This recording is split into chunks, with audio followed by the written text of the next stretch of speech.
हाँ, तो हम बात करने वाले हैं भैंस के बारे में, और भैंस के बारे में बात करने से पहले की सामान्य हिस्ट्री जानना अति आवश्यक है। उसके बाद में हम कई नस्लों का अध्ययन करेंगे। तो सामान्य अध्ययन करने के लिए मैं आपको सबसे पहले जानकारी देना चाहता हूं कि भैंस का उद्भव कब हुआ या भैंस का पालन कब स्टार्ट किया है। तो भैंस पालन सर्वप्रथम स्टार्ट हुआ है 2500 बिफोर क्राइस्ट। 2500 ईसा पूर्व भैंस का पालन प्रारंभ किया है, और भैंस का उद्गम जो माना जाता है वो भारत व श्रीलंका माना जाता है। भारत व श्रीलंका माना जाता है।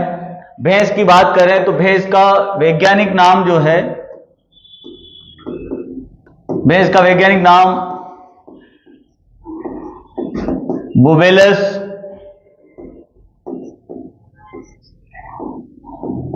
बुबेलिया है।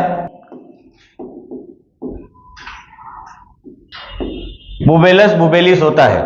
यहां हम उसके सामान्य वर्गीकरण की बात कर लेते हैं। भैंस का वर्गीकरण, अगर हम बायोलॉजिकली भैंस का वर्गीकरण देखें तो भैंस संघ कॉर्डेटा का सदस्य है तथा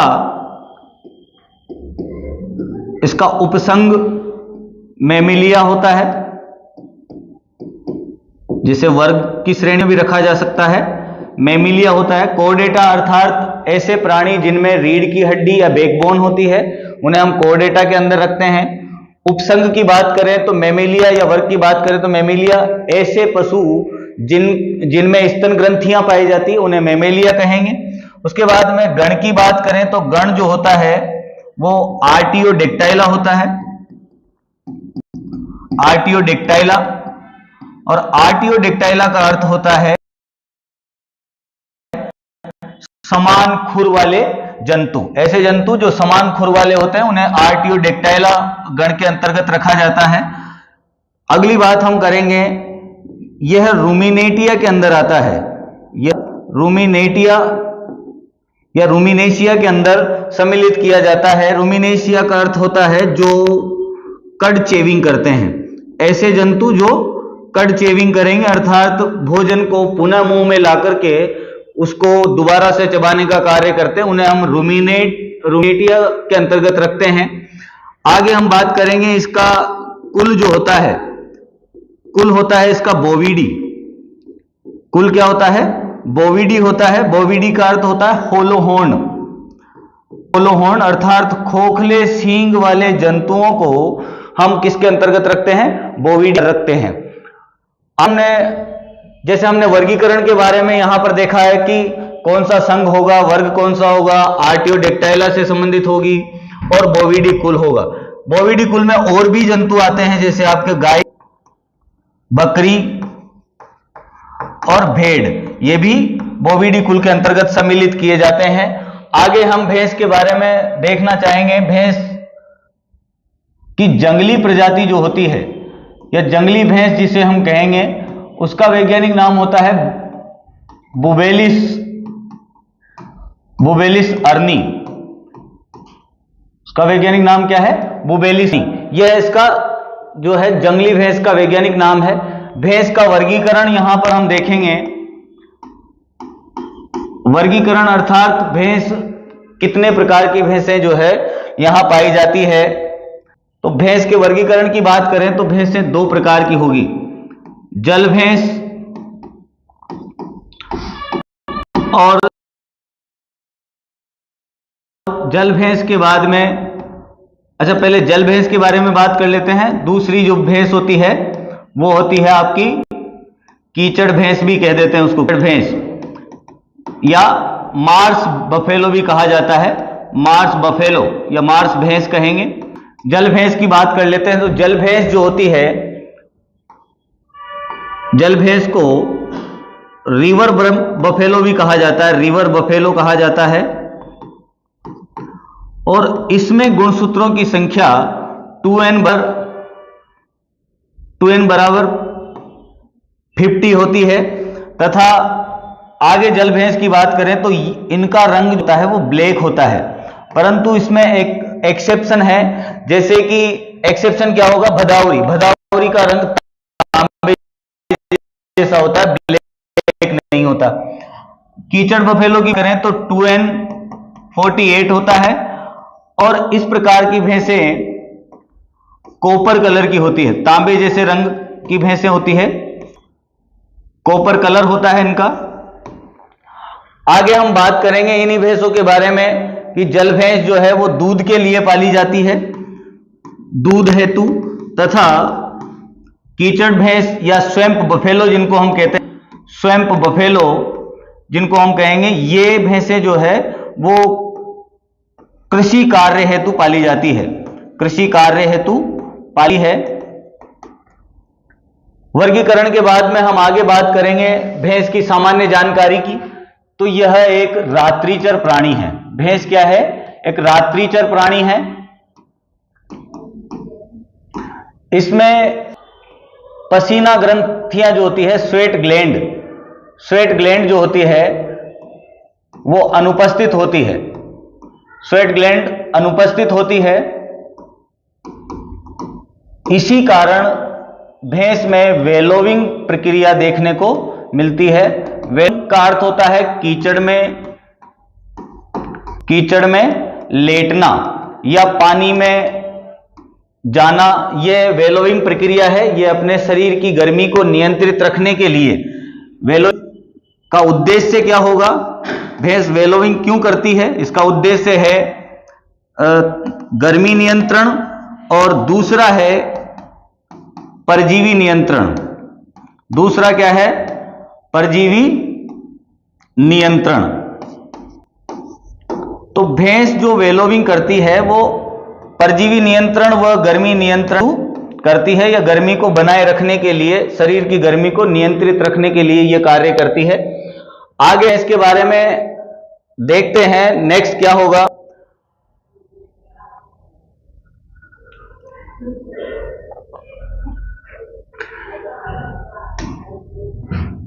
भैंस से संबंधित और भी कई सारी जानकारियां यहां पर हमारे पास है। जैसे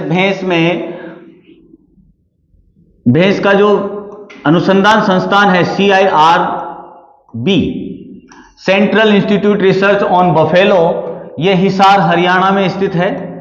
हिसार हरियाणा में स्थित है। दूसरी बात करें कि राजस्थान का प्रजनन संस्थान कहां पर स्थित है। राजस्थान में भैंस प्रजनन संस्थान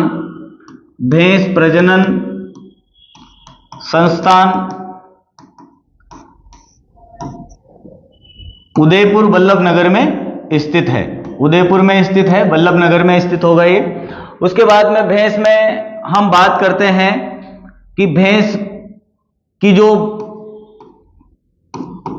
ब्याने की प्रक्रिया है, ब्याने की प्रक्रिया जो होगी वो काविंग कहलाती है। भैंस में ब्याने की प्रक्रिया काविंग कहलाती है,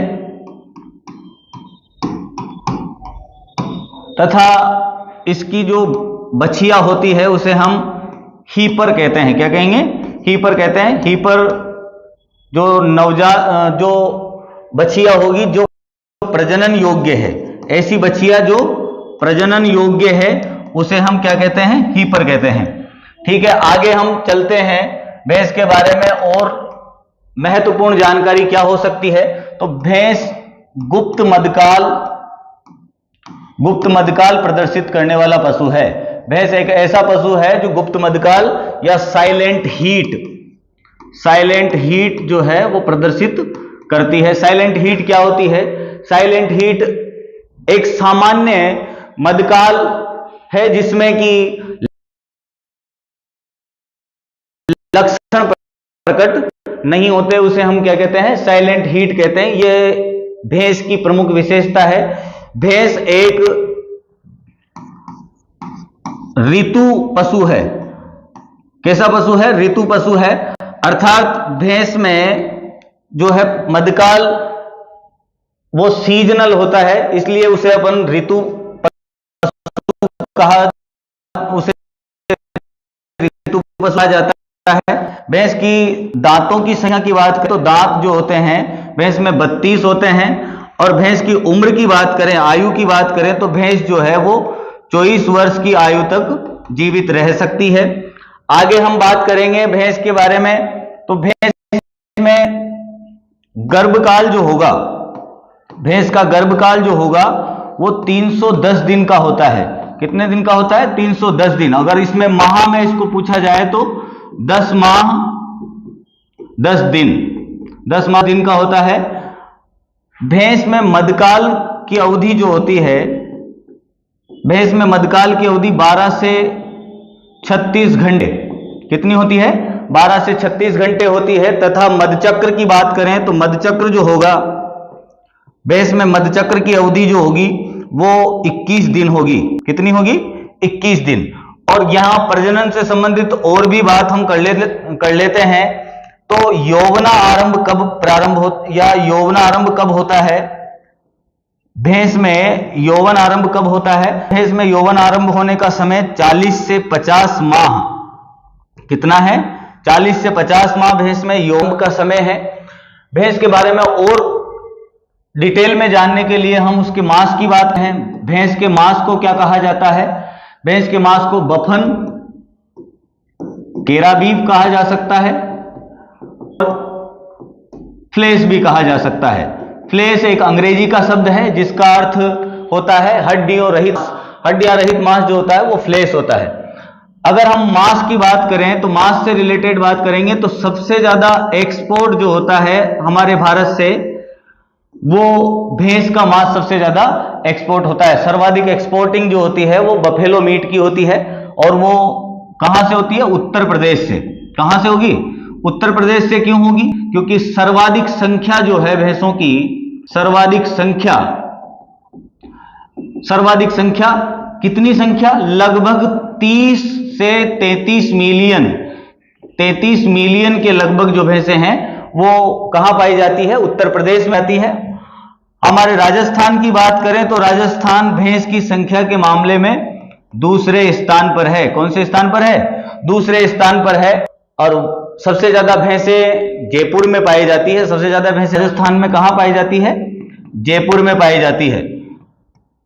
अच्छा, हम भैंस के बारे में मांस के लिए तो हमने बात की। मांस से रिलेटेड एक और टर्म मैं आपको बता देता हूं कि मांस जो प्राप्त होता है भैंस से, तो लगभग 8% मांस जो है वो भैंस से प्राप्त होता है। बाकी 40% जो हिस्सा है वो उसमें हड्डियों और त्वचा का हिस्सों का हिस्सा होता है।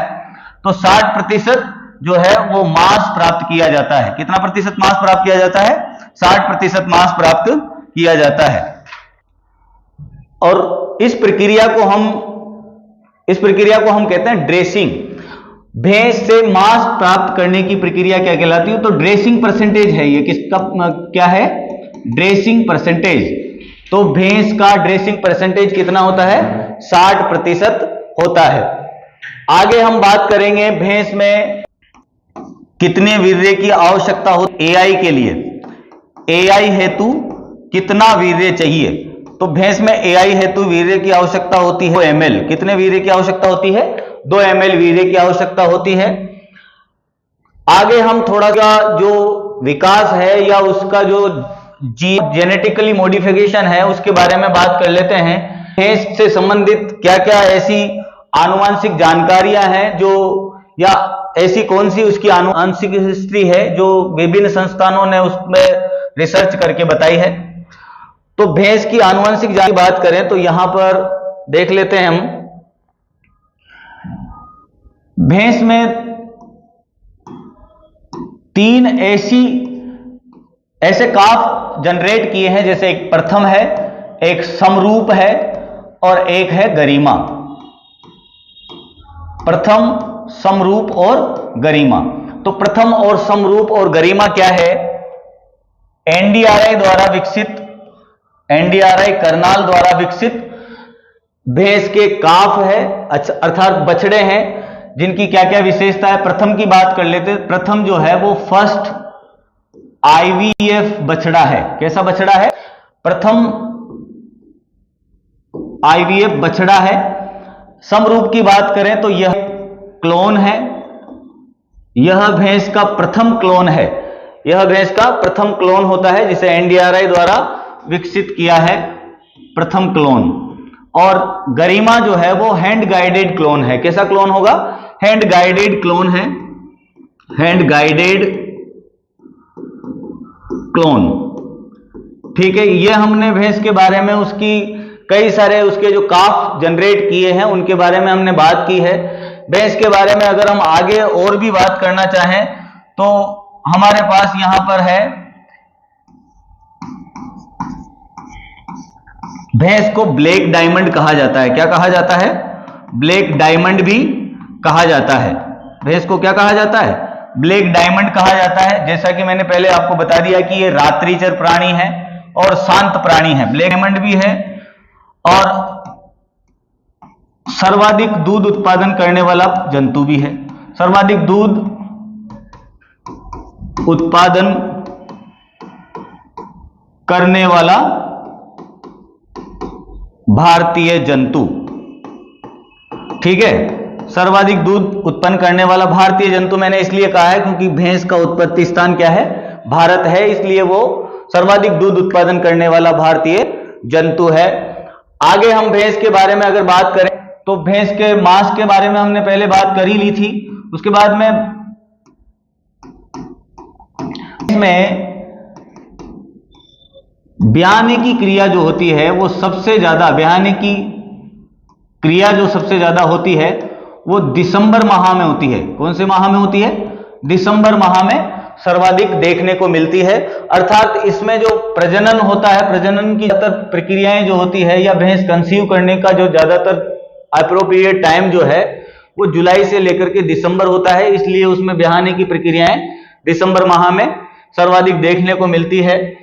आगे हम भैंस के बारे में बात करते हैं। ये हमने सामान्य जानकारी की तो बात कर ही ली। सामान्य जानकारी के बाद में आगे हम बात करेंगे कि भैंस का दूध जो है, भैंस का दूध छेना बनाने हेतु उपयुक्त नहीं होता। छेना बनाने हेतु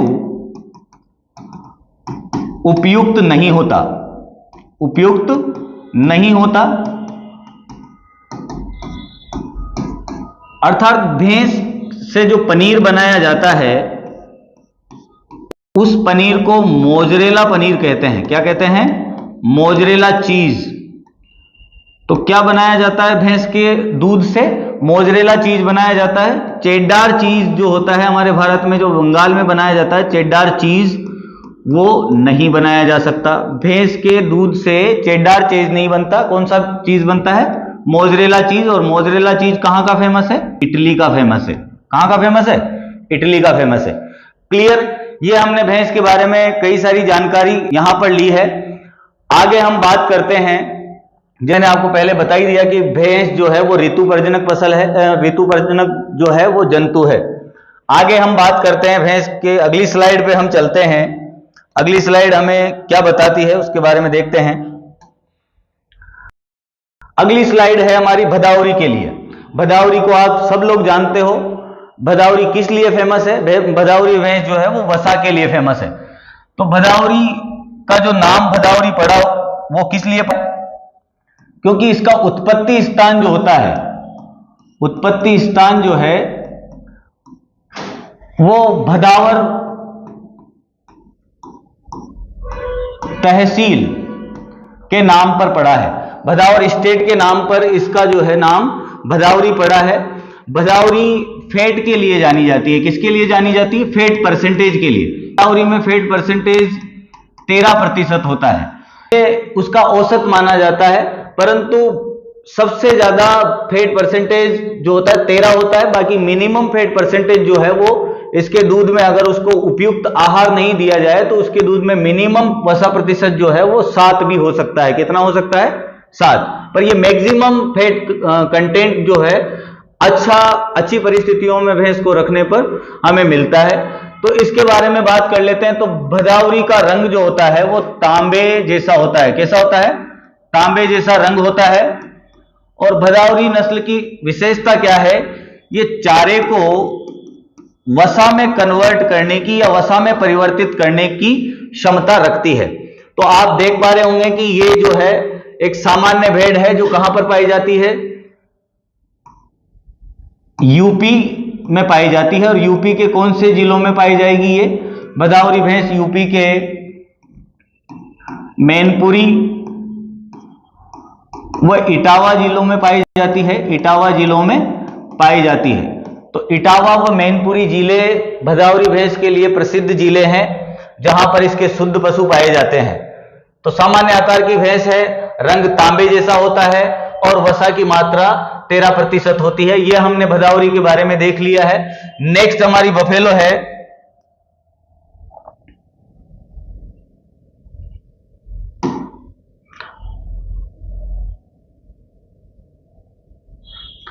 नेक्स्ट बफेलो है हमारी मेहसाना। नेक्स्ट बफेलो क्या है? मेहसाना। और मेहसाना के बारे में हम थोड़ी सी जानकारी यहां पर ले लेते हैं। मेहसाना अर्थात मेहसाना जिला गुजरात के नाम पर इसका नाम क्या पड़ा? मेहसाना जिला गुजरात।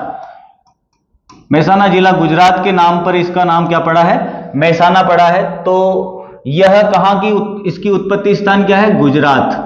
क्या है? गुजरात। और मेहसाना के बारे में जो इंपॉर्टेंट बात है वो क्या है? इसे माना जाता है, माना जाता है, क्या माना जाता है? कि यह सुरती व मुर्रा का संकरण है। यह माना जाता है कि यह मुर्रा और सुरती का संकरण है। माना जाता है नहीं। आप लोग यहां पर पढ़ते हो बहुत सी बार कि यह सुरती और मुर्रा का संकरण है। संकरण होता नहीं है, संकरण माना गया है कि यह हो सकता है कि सुरती और मुर्रा का संकरण हो, क्योंकि इसमें दोनों नस्लों के गुण पाए जाते हैं। ठीक है, यह प्रजनन के लिए अच्छी मानी जाती है, प्रजनन हेतु अच्छी नस्ल है, प्रजनन हेतु अच्छी नस्ल है। उसके बाद में हम बात करेंगे मेहसाना के बाद में, या मेहसाना जो नस्ल है, इस नस्ल के पशु कई जो प्रजनन फार्म है उन पर रखे जा चुके हैं या रखे जाते हैं। आगे हम बात करेंगे नेक्स्ट नस्ल की। नेक्स्ट नस्ल हमारे पास है सूरती। किसकी बात करेंगे? सूरती की बात करेंगे। तो सूरती नस्ल का उत्पत्ति स्थान, जैसा कि उसका नाम है, सूरती नस्ल का उत्पत्ति स्थान क्या होगा? सूरत। सूरत कहां पर? गुजरात में। सूरत गुजरात की नस्ल है। कहां की नस्ल है? सूरत गुजरात की नस्ल है। यह हल्की नस्ल होती है। यह भैंस की कौन सी नस्ल है? हल्की नस्ल है। तथा इसके सींग जो होते हैं, सींग जो होंगे वो दराती के आकार के होते हैं। किस आकार के होंगे? दराती के आकार जैसे, दराती के आकार जैसे इसके सींग होते हैं। सूरती के बारे में बात करें तो ये राजस्थान में कोटा झालावाड़ जिलों में पाई जाती है। कोटा झालावाड़ जिलों में पाई जाती है। सूरती नस्ल की और विशेषताएं क्या है? सूरती नस्ल का रंग हल्का भूरा भी होता है। कैसा होगा? हल्का भूरा होता है। तो मेन चीज जो है सूरती नस्ल के बारे में कि उसके सींग जो होते हैं वो दराती के आकार के होते हैं, या सिकल शेप्ड, जिसे हम क्या कहेंगे? सिकल शेप्ड हॉर्न कहेंगे। तो इसके सींग जो होते हैं वो सिकल शेप्ड होते हैं। नेक्स्ट हम बात करते हैं सूरती के बारे में कि सूरती का अन्य नाम क्या है। तो सूरती को हम चारोतरी भी कहते हैं। क्या कहते हैं? चारोतरी भी कहा जाता है। सूरती का यह अन्य नाम है। सूरती के बारे में और अगर जानकारी आपको चाहिए तो सूरती के बारे में हम उसके लक्षण के अलावा और कोई बात नहीं कर सकते। सामान्य दूध उत्पादन होता है, जैसे कि सबसे उत्पादन के लिए तो आगे और भी नस्लें कई सारी आएगी जो देखेंगे हम। आगे चलते हैं, सूरती से आगे बढ़ते हैं। अगली नस्ल है हमारी जाफराबादी। अगली नस्ल क्या है? जाफराबादी। जाफराबादी नस्ल का उत्पत्ति स्थान जो है वो जाफराबाद गुजरात। क्या है? जाफराबाद गुजरात है। इसे हम सबसे भारी नस्ल कहते हैं। सबसे भारी नस्ल है। अच्छा, इस नस्ल का नाम जाफराबादी उसके उत्पत्ति स्थान के नाम पर पड़ा है। सबसे भारी नस्ल अर्थात majestic breed of buffalo, majestic breed of buffalo है ये। जाफराबादी में सींग जो होते हैं, जाफराबादी नस्ल में जो सींग होते हैं वो कैसे होते हैं? सींग बड़े व अंत में मुड़े होते हैं, अंत में मुड़े हुए होते हैं या घुमावदार होते हैं, मुड़े हुए होते हैं। अर्थात यूं कह सकते हैं कि इसके सींग जो है वो जे आकार के होते हैं। अंग्रेजी की वर्णमाला का जो जे होता है उस आकार के सींग इसके होते हैं। आप देख पा रहे होंगे कि ऐसा ये पशु जो है वो स्टेशनरी पशु है। स्टेशनरी पशु का मतलब होता है ऐसे पशु जो बिखरे हुए पाए जाते हैं, उनको हम स्टेशनरी पशु कहते हैं। ये पशु जो है इसे मिनी एलिफेंट भी कहा जाता है। क्या कहा जाता है? मिनी एलिफेंट कहा जाता है। और गिर उद्यान में या गिर अभयारण्य में शेरों से लड़ने हेतु प्रख्यात है, लड़ने हेतु प्रख्यात नस्ल है। तो कौन सी नस्ल है जो शेरों से लड़ने हेतु प्रख्यात नस्ल है? उसका नाम क्या है? उसका नाम है जाफराबादी। उस नस्ल नाम क्या होगा? जाफराबादी होगा। इसका दूध उत्पादन सामान्य होता है। आगे हम जाफराबादी के बाद में बात करते हैं। नेक्स्ट ब्रीड हमारे पास है नीली रावी। नेक्स्ट ब्रीड क्या है? नीली रावी। और नीली रावी के बारे में हम चर्चा कर लेते हैं। इसका नाम नीली और रावी क्यों रखा है? तो नीली अलग भैंस है और रावी अलग भैंस थी। अभी तो ये दोनों सम्मिलित पढ़े जाते हैं। कैसे पढ़े जाते हैं? सम्मिलित पढ़े जाते हैं। पहले ये क्या थे? जैसे नीली ऐसे भैंस के पशु जो सतलज नदी के किनारों पर पाए जाते थे, और ऐसे पशु जो रावी नदी के किनारों पर पाए जाते थे। अर्थात ये तो पाए जाते थे फजिल्का पंजाब में, फजिल्का पंजाब में जो कि भारत में है, वहां पाए जाते थे। और सतलज नदी का पानी नीला होने के कारण इसका नाम नीली रख दिया। ऐसे ही सेम पशु जो है वो कहां पाए जाते थे? पाकिस्तान में भी पाए जाते थे। और कौन सी नदी के किनारे? रावी नदी के किनारे पाए जाते थे। तो इन पशुओं को जो है फिर 1960 में एक ही नस्ल बता दिया और उसका नाम क्या रख दिया? नीली रावी। तो तब से ये नस्ल का नाम क्या है? नीली रावी है। इस नस्ल का उत्पत्ति स्थान क्या माना जाता है? पंजाब। पंजाब प्रांत जो है इस नस्ल का उत्पत्ति स्थान माना जाता है। इसके अन्य नाम की बात करें तो इसको पंच कल्याणी भी कहा जाता है।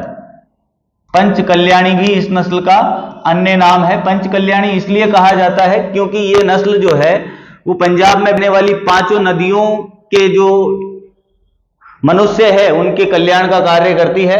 अर्थात पंजाब के लिए यह कल्याणकारी नस्ल है, इसलिए इसको पंच कल्याणी कहा जाता है। क्योंकि पंजाब का नाम ही जो है वो 5 नदियों के नाम पर रखा गया है, इसीलिए उसको पंजाब कहा जाता है। तो पंच कल्याणी के बाद में, अच्छा इसके बारे में हम अगर चर्चा करना चाहें तो इस पर सफेद धब्बे पाए जाते हैं। सफेद धब्बे कहां कहां पर पाए जाते हैं? जैसे कि ये मजल पर पाए जाएंगे, इसको मजल कहेंगे हम। क्या कहेंगे? मजल, थूथन। उसके बाद में इसके फोरहेड पर पाए जाते हैं। उसके बाद में इसके टांगों पर पाए जाते हैं और पूंछ पर पाए जाते हैं। तो सफेद धब्बे पाए जाते हैं, ये इसकी एक प्रमुख विशेषता है। दूसरी चीज, इसकी जो आंखें होती है, इसकी आंखें जो होती है उनको वाल्ड आई बोला जाता है। क्या बोला जाता है? Walled eyes. तो कौन सा पशु है जिसमें वाल्ड आईज या मंजरी आंखें जिनको हम कह सकते हैं, वाल्ड आई पाई जाती है? वो नस्ल है आपकी नीली रावी नस्ल। कौन सी नस्ल है? नीली रावी। चलो नीली रावी के बाद में हम आगे बढ़ते हैं। अच्छा ये मुर्रा की तरह इसके सींग भी कैसे होंगे? कर्व्ड होंगे। कैसे सींग होंगे इसके? कर्व्ड सींग होते हैं, अर्थात मुड़े हुए सींग होते हैं। अगली नस्ल हमारे पास है मुर्रा। ये एक फेमस नस्ल है, इसको हम कह सकते हैं फेमस ब्रीड। फेमस ब्रीड है ये किसकी? बफेलो की। अर्थात इसका सबसे ज्यादा निर्यात किया गया है, सबसे ज्यादा निर्यातित भैंस की नस्ल कौन सी है? सबसे ज्यादा निर्यातित कौन सी भैंस की नस्ल है जिसको सबसे ज्यादा निर्यात किया गया है या दूसरे देशों के द्वारा सबसे ज्यादा आयात किया गया है? मुर्रा की बात करें तो मुर्रा का उत्पत्ति स्थान जो होता है, उत्पत्ति स्थान की बात करें तो मुर्रा का उत्पत्ति स्थान है पंजाब और दिल्ली। पंजाब और दिल्ली इसका उत्पत्ति स्थान है, इसीलिए इसको दिल्ली बफेलो भी कहा जाता है। इसलिए इसका दूसरा नाम क्या है? दिल्ली बफेलो या दिल्ली बफेलो भी कहा जाता है। इसके अन्य नाम की बात करें तो इसको कुंडी भी कहा जाता है। कुंडी क्यों कहा जाता है? कुंडी इसके सींगों के कारण इसको क्या कहा जाता है? कुंडी कहा जाता है। इसका रंग जो होता है वो जेट ब्लैक होता है। कैसा होगा? Jet black. जेट ब्लैक का अर्थ होता है स्याही जैसा रंग, स्याही जैसा रंग होता है, स्याही जैसा रंग होता है। अच्छा, आगे हम बात करें, इसके हॉर्न जो होते हैं वो जलेबी की तरह होते हैं। कैसे होंगे? जलेबी की तरह, अर्थात टाइटली कर्व्ड होते हैं, जलेबी की तरह। और ऐसे भी क्वेश्चन पूछ लिया जाता है कि कौन सी भैंस की नस्ल में स्पाइरल हॉर्न होते हैं? तो स्पाइरल हॉर्न मतलब बिल्कुल स्पाइरल की तरह मुड़े हुए हॉर्न किसके होंगे? मुर्रा के होंगे। मुर्रा के दूध में वसा की मात्रा जो होती है, वसा मात्रा 7.25 से 7.50% के मध्य होती है। ज्यादा से ज्यादा वसा इसकी कितनी हो सकती है? 9% हो सकती है, पर इसकी औसत वसा की बात करें तो 7.25 तो रहेगी रहेगी। सबसे ज्यादा दूध देने वाली भैंस की नस्ल है और सबसे अच्छी नस्ल है प्रजनन हेतु भी, सब प्रजनन हेतु मेहसाना और मुर्रा ये सबसे अच्छी नस्लें मानी जाती है, अच्छी नस्लें मानी जाती है। तो दिल्ली इसका अन्य नाम है, कुंडी भी इसको कहा जाता है। ठीक है, आगे हम बात करें अगर मुर्रा की, तो मुर्रा नस्ल कई बुल यहां पर तैयार किए गए हैं। जैसे बुल के नाम हम अगर बात करें तो युवराज और सुल्तान जैसे बुल वीर्य एकत्रीकरण हेतु काम में लिए जाते हैं, जो कि फिलीपींस, मलेशिया, श्रीलंका आदि देशों के द्वारा भी इस मुर्रा नस्ल को जो है वो विकसित कर लिया गया है। आगे हम बात करेंगे मुर्रा के बाद में अगली नस्ल हमारी जो है वो है तोड़ा। कौन सी नस्ल है? तोड़ा। तोड़ा तमिलनाडु की नस्ल है। कहां की नस्ल है? तमिलनाडु की नस्ल है। अच्छा, तोड़ा की बात करें तो तोड़ा एक क्या है? जनजाति है। तो तमिलनाडु में नीलगिरी पहाड़ी पर यह जनजाति कहां पाई जाती है? नीलगिरी पहाड़ी पर पाई जाने वाली जनजाति इस भैंस का पालन करती है, इसलिए इसका नाम क्या रखा है? तोड़ा। अगर बात की जाए कि सबसे बड़े आकार के सींग कौन सी भैंस की नस्ल में होते हैं, तो सबसे बड़े आकार के सींग जो है वो तोड़ा नस्ल की ही विशेषता है। तोड़ा नस्ल की बात अगर हम आगे भी करें तो तोड़ा नस्ल का जो बछड़ा होता है वह पीले रंग का होता है। कैसा होता है? पीले रंग का होता है, जो बाद में 2 महीने पश्चात किस रंग में बदल जाता है? ग्रे रंग या धूसर रंग में बदल जाता है। तो कौन सी नस्ल का बछड़ा पीले रंग का पैदा होता है? वो कौन सी नस्ल है? तोड़ा नस्ल है, तमिलनाडु की मुख्य है। आगे हम बात करेंगे तोड़ा के बाद में नेक्स्ट हमारी ब्रीड है, नेक्स्ट ब्रीड है ल्यूट। कौन सी ब्रीड है? ल्यूट या स्वैम्प मतलब दलदल। स्वैम्प मतलब क्या होता है? दलदल भैंस। ऐसी भैंस की नस्ल है जो दलदल से इसको डोमेस्टिकेट किया है। किससे डोमेस्टिकेट किया है? दलदल से डोमेस्टिकेट किया है। अच्छा, ल्यूट जो है वो कहां की नस्ल है? आसाम की नस्ल है। कहां की नस्ल है? आसाम की नस्ल, जिसे कि सभी 7 सिस्टर राज्य जो हैं उनमें पाला जाता है। और ये एक ऐसी नस्ल है जिसको पडलिंग, जैसे धान में जो लेह करना होता है उसके लिए प्रयोग किया जाता है। तो ये एकमात्र नस्ल है जो भारत में पाली जाती है। किसके लिए? दलदल या पडलिंग करने के लिए या कीचड़ बनाने के लिए, धान के लिए उपयुक्त भूमि बनाने के लिए इस नस्ल को पाला जाता है। इसके भी सींग जो है वो मोटे और बड़े होते हैं। इस नस्ल के पशु जो है वो स्वभाव में जंगली होते हैं। कैसे होंगे?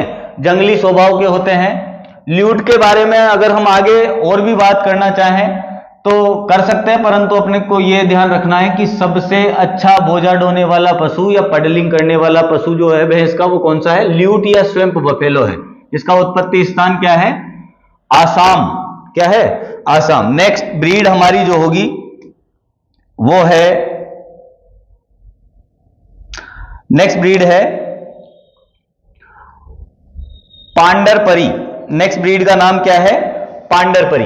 पांडरपरी भेड़ जो भैंस है उसका उत्पत्ति स्थान है महाराष्ट्र। उसका उत्पत्ति स्थान क्या है? महाराष्ट्र है। और पांडरपरी भैंस जो है वो रिसेंटली ऐड की हुई भैंस की नस्ल है। इसे रिसेंटली ऐड किया है एनडीआरआई का जो अंदर जो उसका संस्थान है एनबीएजीआर, जो कि करनाल में ही स्थित है, मतलब राष्ट्रीय पशु आनुवंशिक संसाधन ब्यूरो, वहां पर रजिस्टर्ड हुई नस्ल है, महाराष्ट्र की नस्ल है। और इस नस्ल की विशेषता क्या है? इस नस्ल की विशेषता है कि दूध उत्पादन जो है इसका अच्छा होता है। दूध उत्पादन अच्छा है। और दूध उत्पादन हम इसलिए भी अच्छा कह रहे हैं, या दूध उत्पादन के लिए ये अच्छी इसलिए भी है कि इसमें बकरी के गुण पाए जाते हैं। किसके गुण पाए जाते हैं? बकरी के गुण। बकरी का गुण का मतलब है कि इसका दूध निकालने के बाद 40 मिनट बाद में फिर से ताजा दूध हम निकाल सकते हैं। जबरदस्त चीज है, या जबरदस्त नस्ल हम इसको कह सकते हैं कि 40 मिनट बाद, दूध निकालने के 40 मिनट बाद में इसका पुनः दूध निकाला जा सकता है। इसलिए मैंने इसको क्या कहा है? बकरी जैसी नस्ल यहां पर कहा है। इसके सींग भी बड़े आकार के होते हैं, अर्थात लगभग जो है 50 से लेकर के 60 सेंटीमीटर तक के इसके सींग होते हैं। ये हमने बात करी है पांडरपरी की, जो कि रिसेंटली एड भैंस है। कहां की? महाराष्ट्र की। और मैंने आपको बताया कि मिल्किंग हैबिट जो होती है इसकी यूनिक होती है। जो सबसे अलग हैबिट है इसकी वो क्या है? दूध देने की प्रक्रिया। अगली भैंस की नस्ल की बात करते हैं हम। अगली भैंस की नस्ल हमारे पास है, हाँ, तो आज के लिए भैंसों की इतनी ही जानकारी काफी है। और भी कई इंटरेस्टिंग फैक्ट्स हम भैंस के बारे में आपको बताएंगे। आप हमारे चैनल को सब्सक्राइब जरूर करें और ऐसे ही मजेदार वीडियो